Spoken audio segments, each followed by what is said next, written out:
necessitat d'un canvi de model alimentari. La conferència ens la farà Daniel López García, investigador de l'Institut d'Economia, Geografia i Demografia del CSIC. Serà online perquè l'autor està a Madrid i té conciliació familiar. De totes maneres, podem fer-li les preguntes que considerem perquè estarem en contacte. Enregistrarem en vídeo la conferència i la penjarem al nostre canal de vídeos a YouTube. L'anterior al dia d'avui l'han vista 231 persones. Té publicats alguns llibres, o sigui, Con la comida no se juega, Producir alimentos, reproducir comunidad, Los pies en la tierra, etc. Bueno, pues ja podem començar. Endavant. Pues hola, buen día, buenos días, muchas gracias por invitarme, muchas gracias Ana, Ricardo, la gente de ATAC de Cataluña, además en estas jornadas que comparto con algunos amigos y bueno, con gente también muy interesante en esta sesión de charlas que estoy dando, por lo cual me siento muy contento de poder compartir. Voy a compartir pantalla, a ver si me sale, porque me gustaría, si queréis,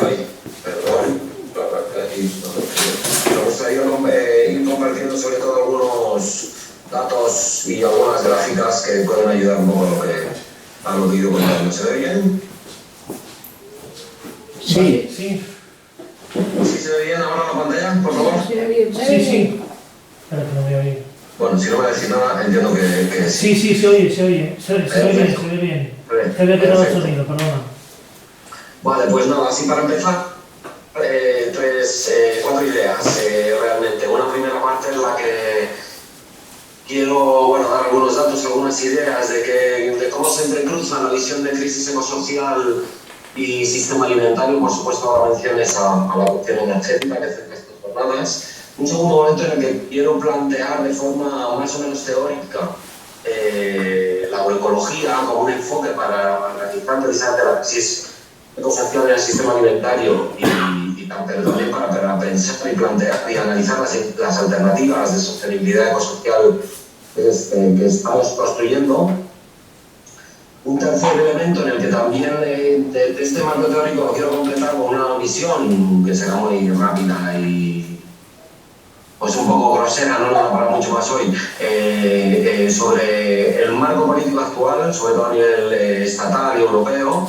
Y por último, quiero centrarme un poco precisamente en mostrar algunos procesos, yo creo que interesantes en el marco del Estado español que se están desarrollando y también contrastar estas iniciativas con los retos que tenemos en relación a la magnitud de la crisis ecosocial y de alguna forma intentar hablar de los retos que tenemos a la hora de ampliar la transición alimentaria en estos marcos, ¿no? Que he ido dibujando tanto a nivel teórico como más vistoso. Sin más paso entonces a la primera parte, ¿no?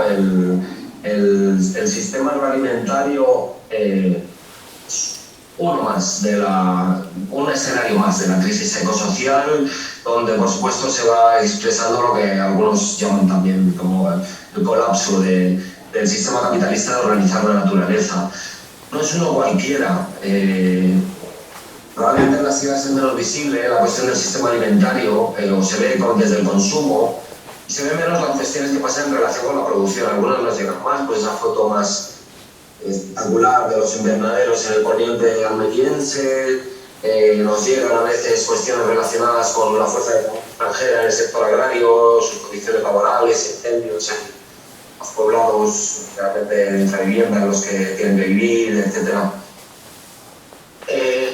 La comida, pero en general son procesos invisibles, aunque absolutamente estructurales, tanto como lo puede ser la invisibilización de los procesos de cuidados o de reproducción de la fuerza de trabajo o los procesos vinculados a las externalidades, por ejemplo, que pueda tener la obtención de combustibles fósiles. La comida barata y todo lo que comporta que haya comida barata es absolutamente estructural para que funcione la forma capitalista de organizar nuestros ecosistemas, la naturaleza, digamos, ¿no? Y también para que vivamos en ciudades. Pero, por supuesto, esta comida barata, recuerdo que en los años 50, en el Estado español, la media del gasto familiar era en torno al 50% del gasto total familiar, no llega al 14%. Entonces, este cambio, para que haya comida barata, para que ocupe poca parte de nuestros gastos, también tiene implicaciones.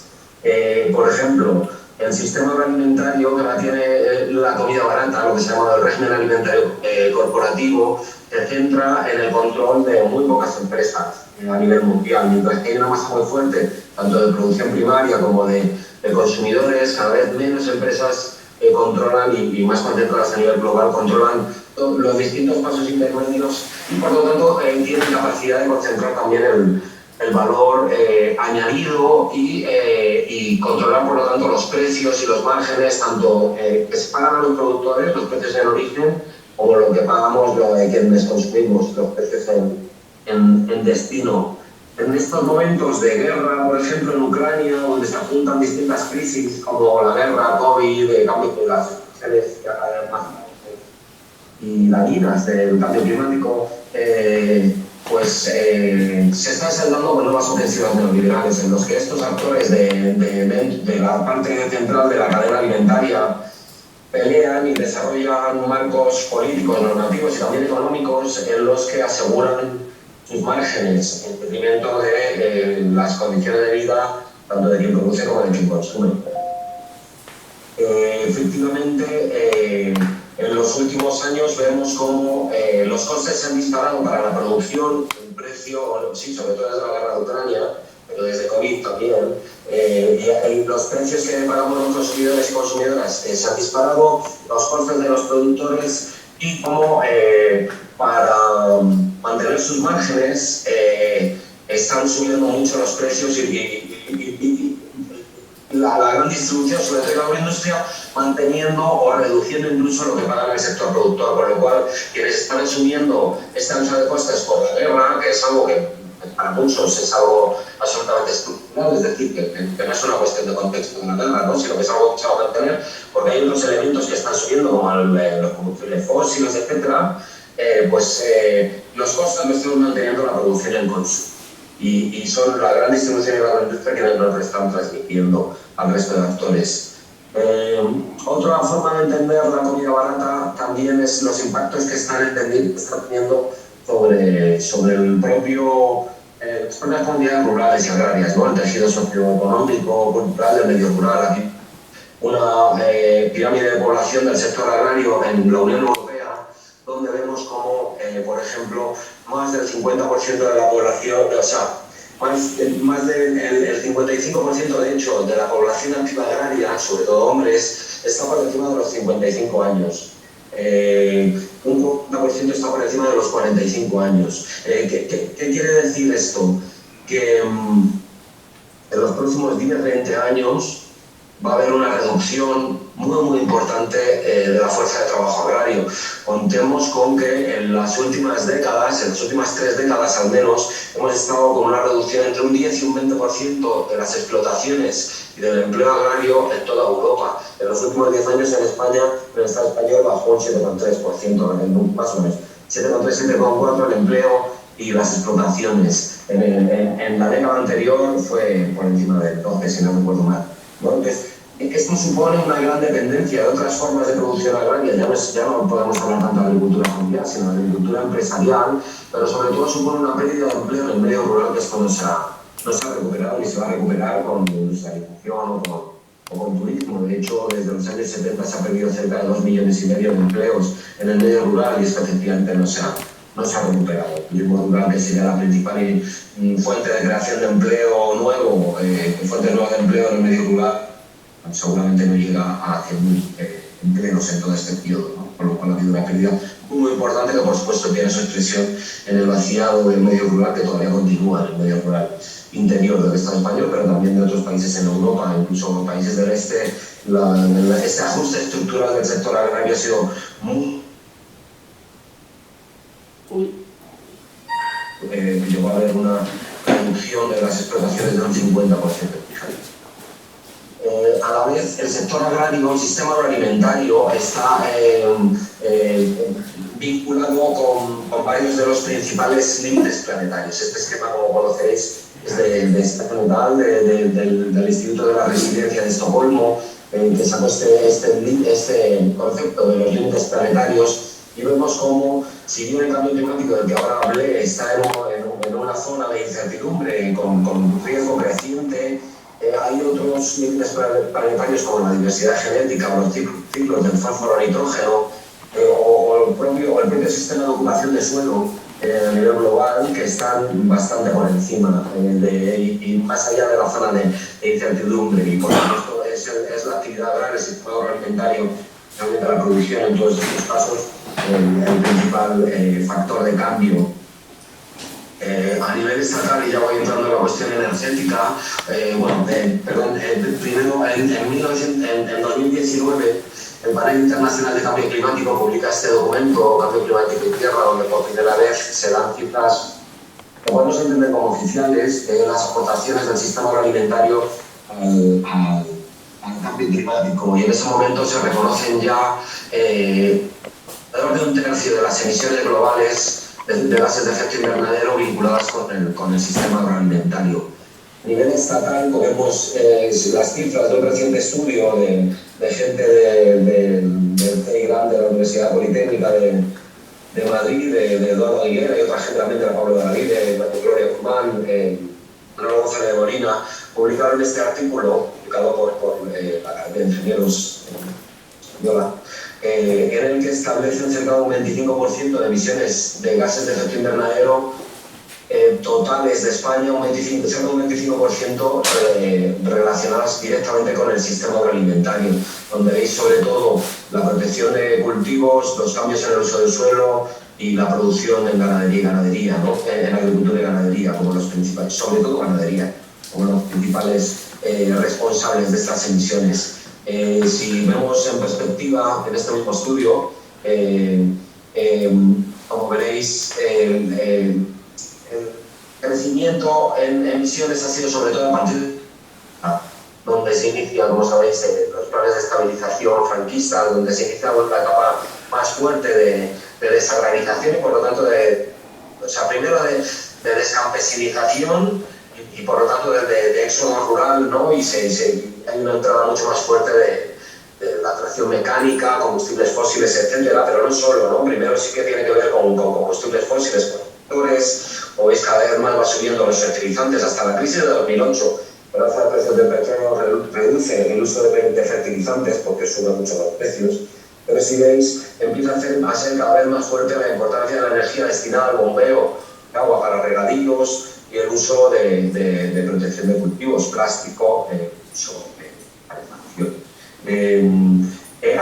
Eso sobre la producción primaria. Cuando hablamos de todo el sistema agroalimentario también vemos como ha habido un montón de fases de la cadena alimentaria que antes apenas emitían emisiones y que se han ido desarrollando, como veis, sobre todo el transporte, pero también el gasto industrial y especialmente el gasto de los hogares, de refrigeración, pero también de cocina, ¿no? Todo esto hace que el consumo de energía y por lo tanto la emisión de gases de efecto invernadero y bueno, todos los impactos relacionados con la energía, como también hablaréis en estas jornadas incluso los impactos de las grandes instalaciones de energías así llamadas renovables, pues también tienen su impacto, ¿no? Porque el consumo de energía se incrementa en todo caso, con muy eficiente que sea cada vez más la tecnología, porque el consumo absoluto, en términos absolutos, se incrementa de forma muy sensible.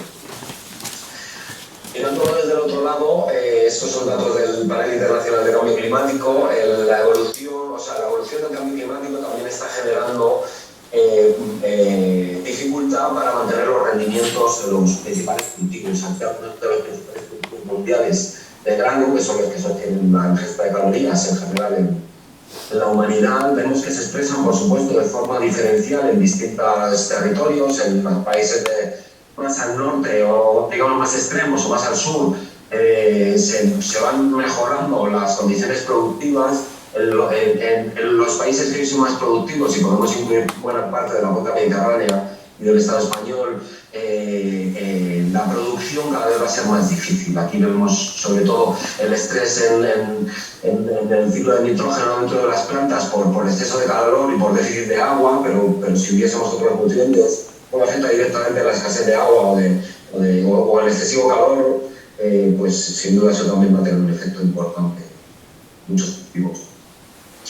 Otra cara del prisma del sistema agroalimentario global industrial tiene que ver con la salud.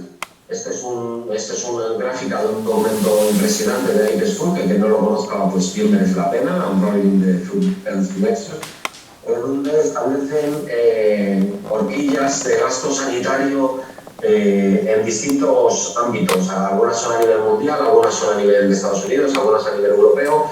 Gasto sanitario anual relacionado con las principales enfermedades no transmisibles relacionadas con la alimentación. Como sabéis, estas enfermedades no transmisibles relacionadas con la alimentación son la principal en el mundo por enfermedades no transmisibles, y se ha estimado que en la Unión Europea supone más de 2.000 millones de euros de gasto sanitario, sin contar la pérdida, digamos, del empeoramiento de las condiciones de vida general en la Unión Europea. Hablamos de diabetes, hablamos de alergias, hablamos de cánceres, bueno, de distintas enfermedades que, aunque en los hospitales no tengamos nutricionistas, pero sí que a veces sabe más y hay más evidencias para pensar que la mala alimentación también nos empeora y genera un importante gasto sanitario. En segundo plano, y por supuesto, pues luego, pues si queréis pararme, quien enseña por algo no ha sido no ha estado claro lo que sea, pero bueno, si no, pues planteo para los que estéis siguiendo en directo, por favor que planteéis preguntas, aclaraciones o donde esté. El segundo bloque, que es plantear la agroecología. La agroecología no es un sello de certificación como puede ser el de la agricultura ecológica, no es algo que pueda caracterizar a un productor o a un producto. Es una disciplina, para mí es un enfoque para la sustentabilidad de los sistemas agroalimentarios. En una definición original, ¿no?, de un libro, pues el primero probablemente que empezó a hablar de agroecología a gran escala de los años 70, de Miguel Ángel Altieri, el emérito en la Universidad de Berkeley, en California. Él dice que la agroecología es una disciplina, un modo de interpretar y proponer alternativas integrales y sustentables en la realidad agrícola, respetando las interacciones que se dan entre los diversos factores participantes de los agroecosistemas, incluyendo los elementos relativos a las condiciones sociales de producción y distribución de alimentos.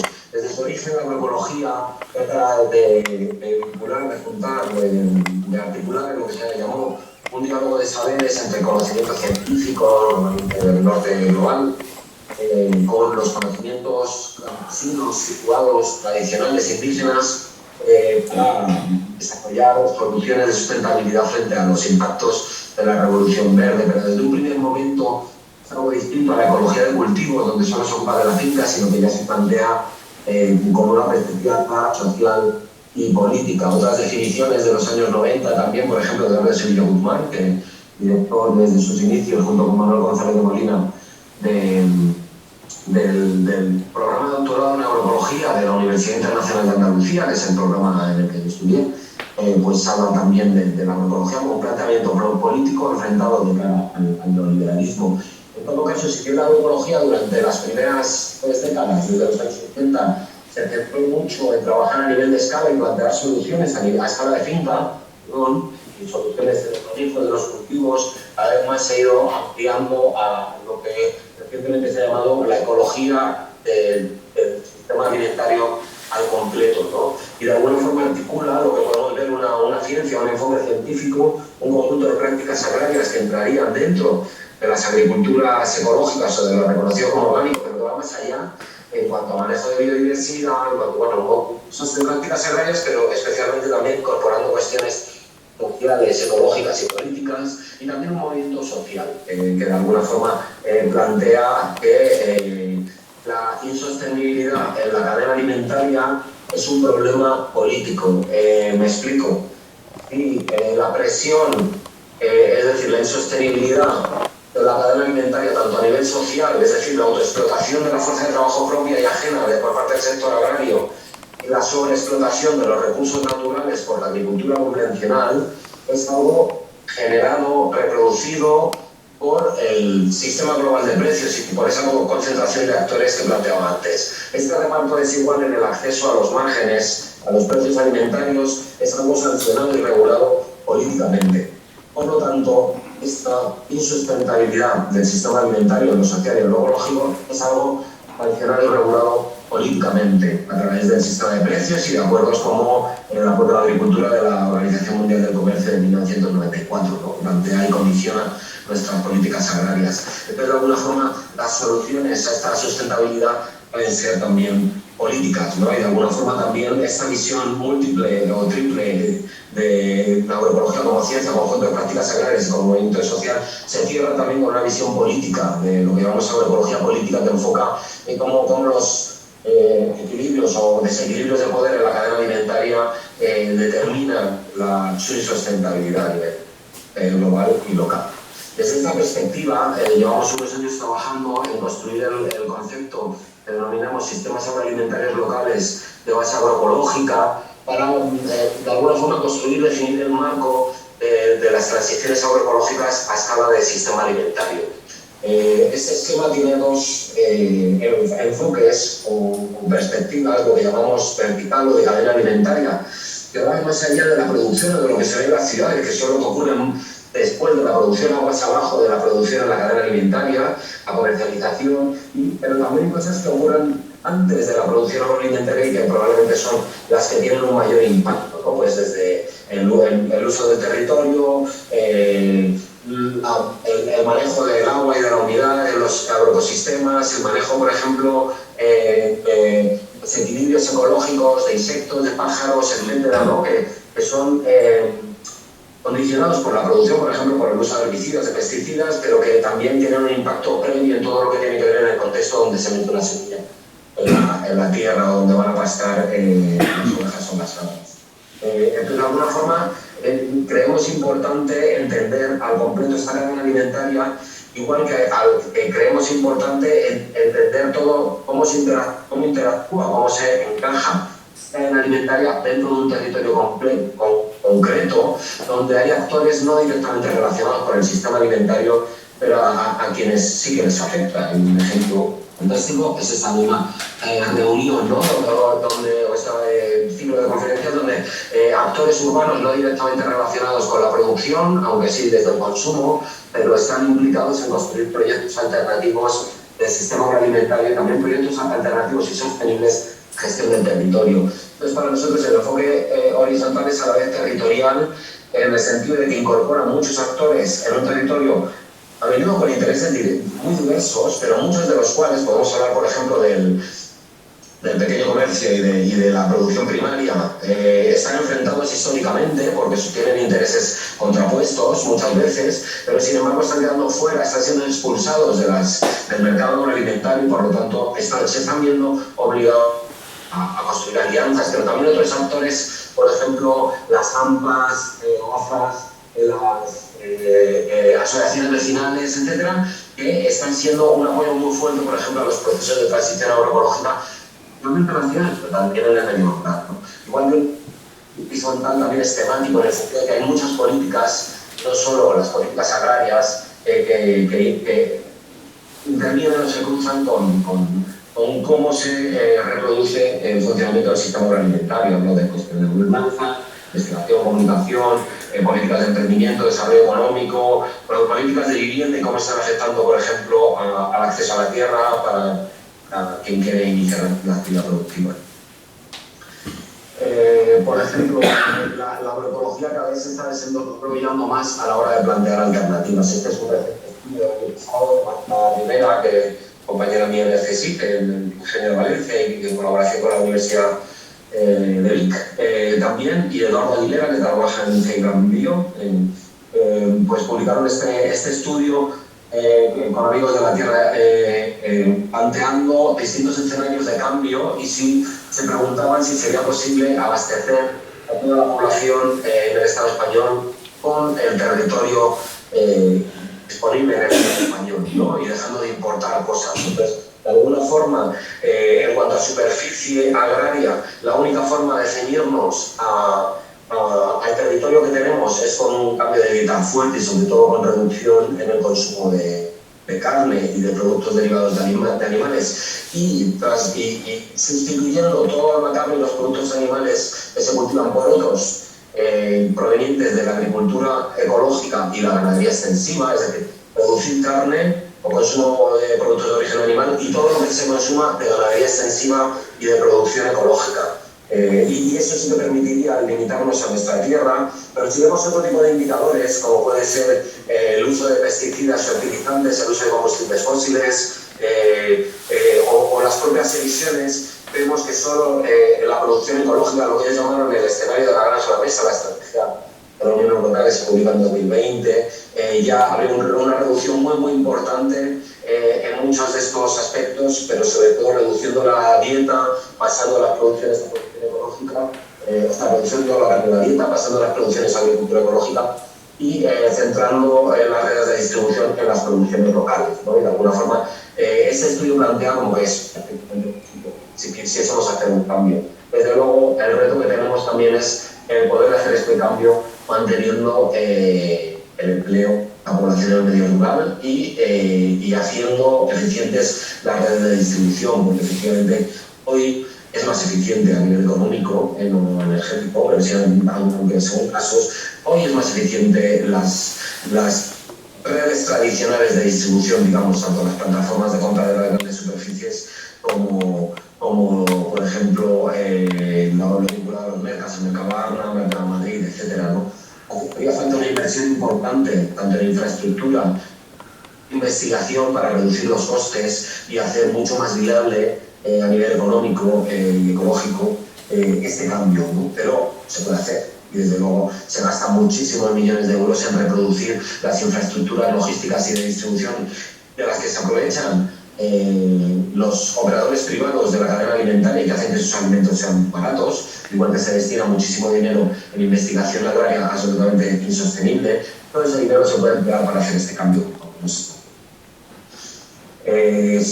Como veis, la reducción de dieta tendría que cambiar a un incremento fuerte, a una reducción fuerte de todos los alimentos de origen animal, un incremento fuerte en verduras, en el consumo de verduras y hortalizas, de frutas y hortalizas, verduras, tubérculos y legumbres sobre todo.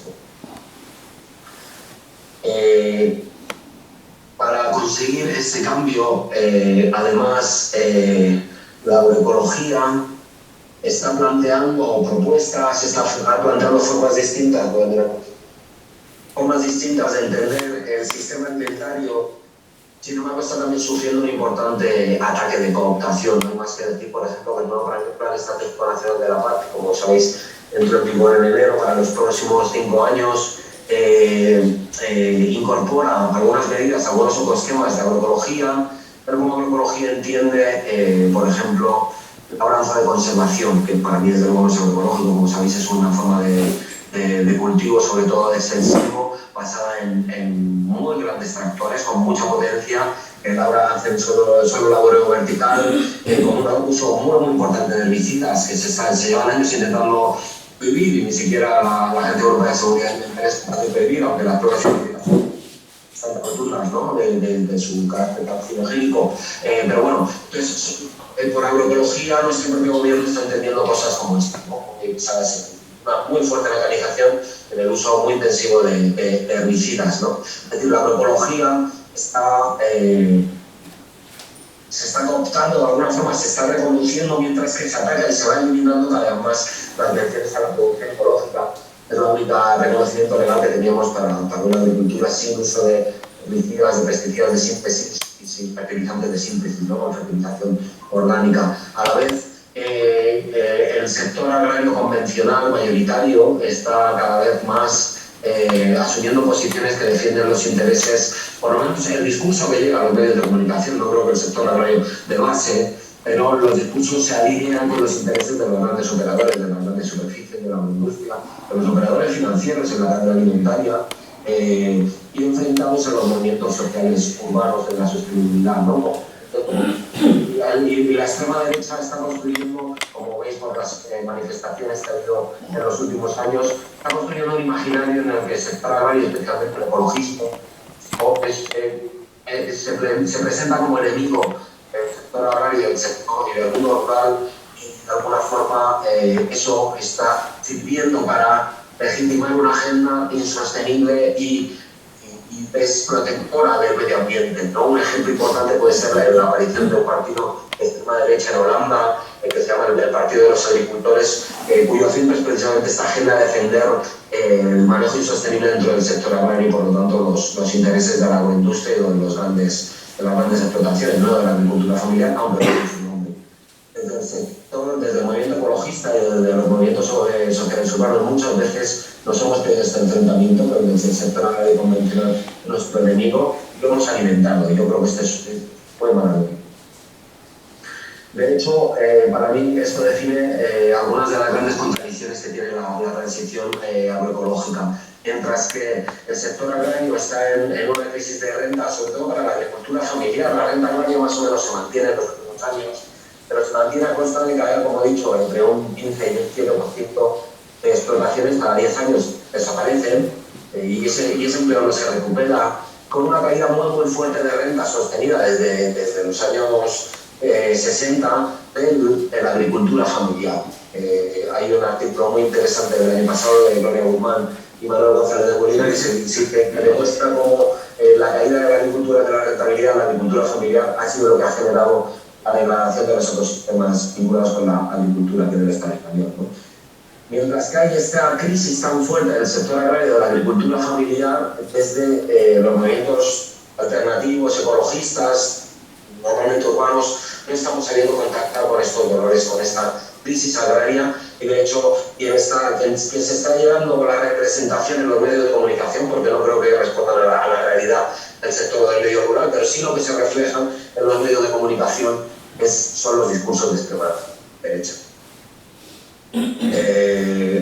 A la vez que, pues eso, que está habiendo realmente unos procesos muy de gran degradación social y ecológica en el medio rural, que es contrario a los principios de la propia política agraria común europea, que tiene muy buenos principios, muy loables, pero que luego al llegar a, por ejemplo, al Plan Estratégico Nacional de la PAC, no se están manteniendo, no se están traduciendo políticas concretas que enfrenten, por ejemplo, el problema del escaso relevo generacional, de la escasa incorporación de las mujeres o de su menor renta, de las condiciones laborales, por ejemplo, de la fuerza de trabajo extranjera o de la despoblación del medio rural y de que los modelos productivos que más contaminan, más intensivos, son los que más subvenciones reciben.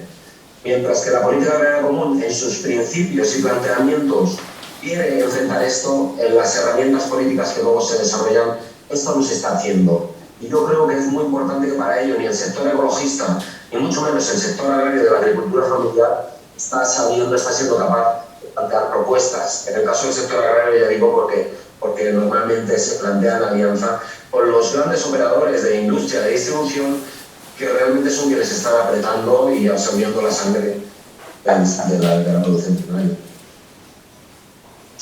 Por ejemplo, vemos que los objetivos del Plan Estratégico Nacional de la PAC, que como digo, entró en funcionamiento pues ahora en enero, no se están traduciendo en políticas concretas, no más que el Plan Estratégico de la PAC, que plantea más digitalización, que plantea como bueno que cada vez hace falta más dinero para iniciar una actividad agraria. Estoy hablando de muchos cientos de miles de euros para iniciar la producción agraria para gente que no hereda explotación, ¿no? O muchos cientos de miles de euros de inmovilizado para mantener un sueldo de trabajo, un puesto de trabajo, ¿no? por cuenta propia, ¿no? Pero desde luego el sector agroecológico, el movimiento ecologista, no estamos teniendo ninguna capacidad de incidencia en esta política, que es muy importante, como sabéis, ocupa el 40% del presupuesto europeo y que tiene mucho impacto en ese territorio que gestiona el sector agrario y que se llama medio rural, que ocupa, en el que viven nada más y nada menos que 1 de cada 5 personas a nivel estatal, un 20% de la población. No estamos siendo capaces de plantear propuestas, aunque el marco político, los grandes principios, yo creo que sí que permitirían habilitar propuestas en línea de la agroecología. Y muy al contrario, los modelos más agroecológicos no reciben apoyo y sí muchos problemas administrativos, problemas de que no se reconocen dentro de los estándares, por ejemplo, fincas pequeñas, diversificadas, orientadas al mercado local, aunque se reconocen como prioridad de las políticas, luego a la hora de acceder a las ayudas tienen muchos más problemas que explotaciones grandes de monocultivo, menos sostenibles en lo ecológico y en lo social también, porque no genera empleo, sino renta para empresas agrarias y empresas de servicios. Necesitamos distintas políticas y tenemos propuestas que, por ejemplo, incluir en el PEPAC una verdadera agroecología, unas políticas fuertes que apoyen nuevas incorporaciones con enfoques, con modelos agroecológicos, diversificados, producción ecológica, cuentas locales que apoyen a las mujeres, que mejoren las condiciones de vida de los inmigrantes, que solo se puede conseguir mediante un incremento de los precios que perciben los productores en origen. Es la única forma de que se pueda pagar bien, porque los agricultores y agricultoras también están cobrando muy por debajo de otros sectores económicos, lo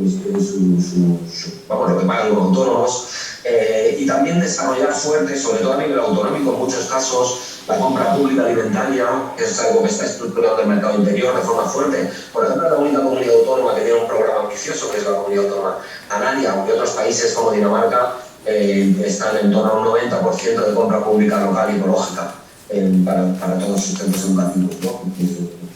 Y un paquete higiénico-sanitario que facilite que las pequeñas explotaciones artesanales que tienen acceso, pueden transformar sus productos, sus excedentes en finca y por lo tanto comercializar directamente el producto de valor añadido. Como sabéis hoy, pues una persona que tiene 20 ovejas, 200 ovejas o que hace queso de 50 cabras tiene que tener las mismas instalaciones que Campofrío o que Flor de Esgueva o que la central lechera Viana, ¿no? Y eso es una locura. Entonces, se ha desarrollado, al fin, después de 20 años de lucha, hace un par de 2020, el Ministerio de Consumo desarrolló una normativa que permitía la flexibilidad de precio, pero son las comunidades autónomas realmente las que tienen las competencias.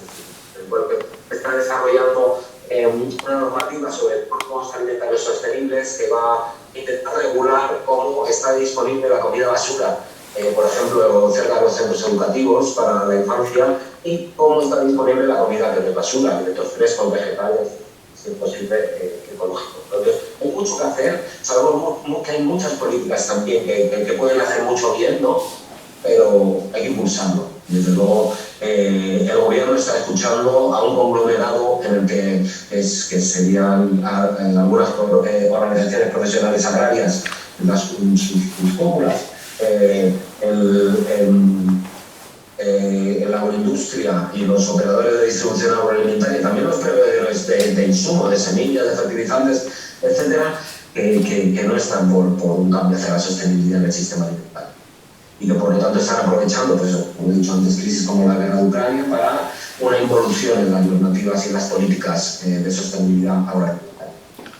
Tenemos ahora un momento importante en el segundo semestre de 2023, como de la Comisión Europea, y ahí la agenda alimentaria va a ser una de 4 prioridades, ¿no? Y de hecho prevén aprobar algunos reglamentos muy importantes a nivel europeo, como puede ser el reglamento que facilita el desarrollo o la aceptación de variedades vegetales en torno a una nueva tecnología transgénica, es la que se llama con estas siglas tan raras, CRISPR, o también el nuevo reglamento sobre sistemas alimentarios sostenibles, en el que se están descafeinando de forma muy importante los objetivos de la estrategia de la granja Amistad de 2020, que, como recordaréis, preveían un objetivo de conversión de un 25% de la superficie agraria útil europea a la producción ecológica para 2030, y un 25% para 2030, y una reducción para 2030 también de un 50% en el uso en toda Europa de antibióticos para ganadería, de fertilizantes químicos y de pesticidas químicos y herbicidas químicos. Entonces, estos objetivos que desarrolla la Comisión Europea, que presenta en 2020, están desapareciendo de la reglamentación que establece los objetivos legales que condicionarían las políticas de Estados miembros como España. El gobierno español está siendo un operador de alto nivel para frenar un avance realmente hacia la sostenibilidad en esta regla del peso muerto. Entonces, es importante en este segundo semestre de 2023 que estemos atentos y que presionemos para que el papel de la presidencia española sea positivo, porque en principio no lo está para desde una visión de sostenibilidad. Algunos ejemplos que estoy planteando de alternativas que necesitamos. Por ejemplo, las ciudades están siendo pioneras, luego voy a contar el ejemplo de Valladolid también, en desarrollar políticas alimentarias de alimentación sostenible y saludable. Aquí, por ejemplo, hablo de un proyecto en el que pude participar en la coordinación con el Ayuntamiento de Valencia, trabajando con agricultores convencionales a través de un proceso participativo en promover la transición agroecológica dentro del municipio de Valencia, en 3 zonas, en estos 3 círculos que aparecen aquí, ¿no? En la partida de detrás de la Universidad Politécnica, partida de Elena, la zona de Campanar y en Perelloneco, la zona de invernaderos de hortaliza, ¿no? Ahí trabajamos. Para mí el proceso de transición agroecológica no es conversión al cultivo ecológico, sino reunirnos con la gente y ver cómo pueden mejorar sus condiciones de vida y de producción hacia la sostenibilidad. Entonces, lo que se empezó a trabajar es, por ejemplo, simplemente recoger los restos de plásticos de invernadero o de residuos fitosanitarios que ellos no sabían cómo hacerlo, ¿no? O, por ejemplo, se ocultaron para vender y en lo local a tiendas, un territorio y entonces sacar mayor valor añadido. Y una vez que conseguimos este tipo de cosas, sí que fue posible una experimentación participativa en finca para sustituir prácticas de manejo convencionales, químicas, y empezar a introducir prácticas de manejo ecológico. Por ejemplo, otro ejemplo importante en la red de municipios por la agroecología, tuve el placer de hacer la coordinación técnica durante sus primeros 4 años, que junta casi 30 municipios, algunos municipios grandes, con cada vez más municipios pequeños, implicados en el desarrollo de políticas alimentarias. Por supuesto, estas políticas alimentarias son insuficientes, son parciales, no tienen presupuestos grandes, en muchos casos no hay personal específico para ellas, pero sin duda están abriendo un campo muy importante y marcando línea también a nivel autonómico y estatal, y incluso son los gobiernos municipales los que están fortaleciendo las redes de producción en algunos territorios, como puede ser a nivel autonómico incluso, como puede ser Valencia o por ejemplo, la estrategia alimentaria de Valladolid, en la que yo he trabajado y en la que estoy colaborando con la Fundación Entre Tantos. Ejemplo donde se ha avanzado desde 2017 muy fuerte también en el Pacto de Milán sobre políticas alimentarias urbanas, y un ejemplo es como se vio para abastecer las infraestructuras de alimentación local sostenible y saludable que iba generando la estrategia alimentaria, era necesario la articulación del sector productor. Entonces, uno de los procesos importantes fue acompañar la creación de una asociación de productores y comercializadores ecológicos de Valladolid y alrededores, realmente hay gente de varias provincias alrededor de Valladolid. Esta asociación se llama Valla Ecolid, y a partir de ahí se impulsó pues, la gestión, por ejemplo, del mercado de venta directa que hay en la Plaza de España de Valladolid, pues que la gestionan los productores, pero luego también esta asociación Valla Ecolid está gestionando el centro de acopio ecológico y un centro de elaboración, de transformación artesanal de productos agroalimentarios también en Mercadolid, ¿no? Son infraestructuras de titularidad pública, pero con gestión de Valla Ecolid, de esta asociación de productores y agricultores, y a partir de ahí está siendo posible reforzar el mercado de venta directa, abastecer a las escuelas infantiles de Valladolid con producto local ecológico, a otras tiendas, por ejemplo, también, o por ejemplo, abastecer a otro tipo de gente, apoyar a nuevos agricultores que llegan, etc.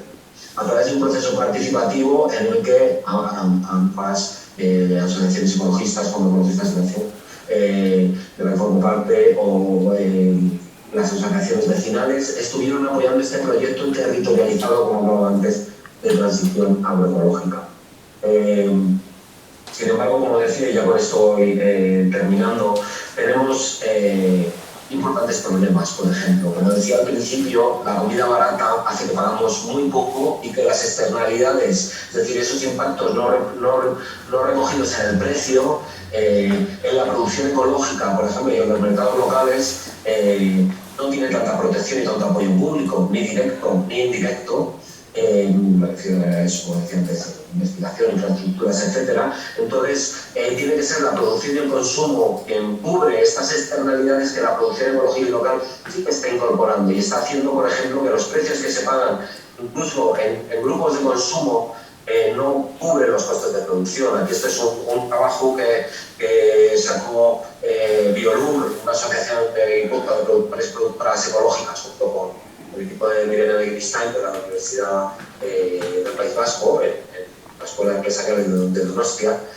Sacaron este estudio trabajando con productores ecológicos y viendo cómo no se cubren costes, ¿no? Y cómo un poco esta estructura desigual de reparto de márgenes en la cadena alimentaria hace que resulte injusto para producción y consumo, que sí que quieren hacer las cosas bien, porque tienen que asumir unos costes que cuestan tanto para producción para consumo, que creemos que esto requiere claramente apoyo público, porque reproduce una injusticia estructural del sistema alimentario, como decía antes, sancionada de forma pública, reproducida de forma pública mediante la arquitectura política, regulatoria y económica internacional. En todo caso, tenemos que plantearnos retos importantes para ir más allá de la gente que ya está en la transición agroecológica, ya está intentando hacer las cosas bien. La transición agroecológica, el salto de escala de la transición agroecológica lo hará sin duda quienes hoy no están haciendo agroecología. Y sabemos que esta gente existe. Mientras que había algunos discursos muy reaccionarios, gente que salía de la tele muy reaccionaria, en estas movilizaciones del sector agrario que hubo en los últimos años en Madrid y en distintos territorios, en esta misma manifestación también había gente de esta misma organización, más antigua, hace más de 10 años, en los que distintas organizaciones agrarias se manifestaban con el sector ecologista contra los cultivos transgénicos. No sé de todo, pero el lema era por una alimentación y una agricultura libre de transgénicos. Las alianzas con el sector agrario son posibles, y lo sabemos porque lo hacemos en muchos territorios. No son fáciles, porque hay muchos, voy a ver primero, hay muchos temas que generan un gran desencuentro, por ejemplo, con el mundo ecologista, como tiene que ver con los precios en origen, quién cubre el sobrecoste que tendría una producción sostenible, ¿no? Lo cubre el consumo, lo cubre la producción, o cómo se regula esto, ¿no? ¿Qué pasa con los regadíos? Hay gente que dice que el recorte de nuestras bases genera más paro. Lo que sabemos es que la expansión de los cultivos de regadíos, por ejemplo, cultivos de secano, como puede ser el olivo, cuando se pone el regadío, la viña de regadío, el aumento de regadío, lo que han hecho ha sido impulsar modelos de cosecha que eliminan la mano de obra y que hunden los precios en origen, ¿no? Pero lo que están haciendo, de hecho, es eliminar empleo, pero a la vez quien ya tiene estructuras, quien ya está produciendo, tiene que vender a ese precio. No sé si me explico. Entonces, necesita seguir produciendo más con agua. Entonces, estamos en un círculo vicioso para el que tenemos que encontrar soluciones también desde el mundo del ecologista, ¿no? Los precios de venta, de compra en origen también hacen que modelos mixtos agroecológicos de integración de agricultura y ganadería generen menos producción y por lo tanto sea más difícil, porque realmente sea más difícil cubrir los costes de producción, porque los circuitos de venta directa realmente son muy pequeños y no están absorbiendo toda la producción de la gente que intenta vender en lo local.